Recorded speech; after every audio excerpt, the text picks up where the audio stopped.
എനിക്ക് മലയാളം അറിയില്ല, എനിക്ക് കേരള രാഷ്ട്രീയം അറിയില്ല എന്ന് പറഞ്ഞ് നടക്കുന്ന ആൾക്കാരോട് ഞാൻ എന്ത് പറയാനാ? അവരായിരിക്കും വിദ്വാൻ. എന്തോന്നോ പ്രതിപക്ഷ നേതാവ് അതിന് മറുപടി പറയുന്നു. പറയട്ടെ. വളരെ സന്തോഷം.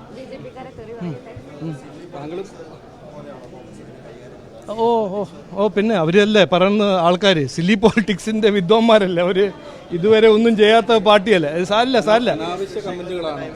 ഞാനേ നോക്ക്, ഞാൻ ചെയ്യുന്നത് ഒരു പ്രാക്ടിക്കൽ കാഴ്ചപ്പാടുള്ള ഒരു പോളിറ്റിക്സാണ് ഞങ്ങൾ മുമ്പോട്ട് വയ്ക്കുന്നത്. അത് വികസിത കേരളം. അതിനെക്കുറിച്ച് എന്തെങ്കിലും പറയാനുണ്ടെങ്കിൽ അവർ പറയാം. UPA സമയത്ത് 8 UPA മിനിസ്റ്റേഴ്സ് കേരളത്തിൻ്റെ മിനിസ്റ്റേഴ്സായിരുന്നു. ആ 10 കൊല്ലത്തിൽ അവർ എന്ത് ചെയ്തില്ല എന്നാണ് ചോദിക്കേണ്ടത്. അതിനെക്കുറിച്ച് ഡിബേറ്റ് ചെയ്യാൻ തയ്യാറാണ്. അതെല്ലാം വിട്ടിട്ട് മുണ്ടും എനിക്ക് മലയാളം അറിയില്ല, എനിക്ക് കേരള രാഷ്ട്രീയം അറിയില്ല എന്ന് പറഞ്ഞ് നടക്കുന്ന ആൾക്കാരോട് ഞാൻ എന്ത് പറയാനാ? അവരായിരിക്കും വിദ്വാൻ. കേരള രാഷ്ട്രീയത്തിന് 65 കൊല്ലം 70 കൊല്ലം ആരായിരുന്നു വിദ്വാൻ നമുക്ക് എല്ലാവർക്കും അറിയാം. അതിന് ജനങ്ങളുടെ കഷ്ടങ്ങളോ ജനങ്ങളുടെ പ്രശ്നങ്ങളോ പരിഹരിക്കാണ്ട് നടക്കുന്ന, ഓടുന്ന, തുള്ളിച്ചാടുന്ന ഭീകരവാദികളെ ന്യായീകരിക്കുന്ന ആരാണെന്ന് നമുക്കറിയാം.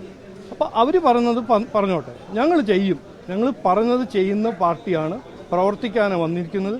ഞങ്ങളുടെ ഒരു കാഴ്ചപ്പാടുണ്ട്, വികസിത കേരളം, എല്ലാവരുടെയും ഒപ്പം എല്ലാവർക്കും വേണ്ടി.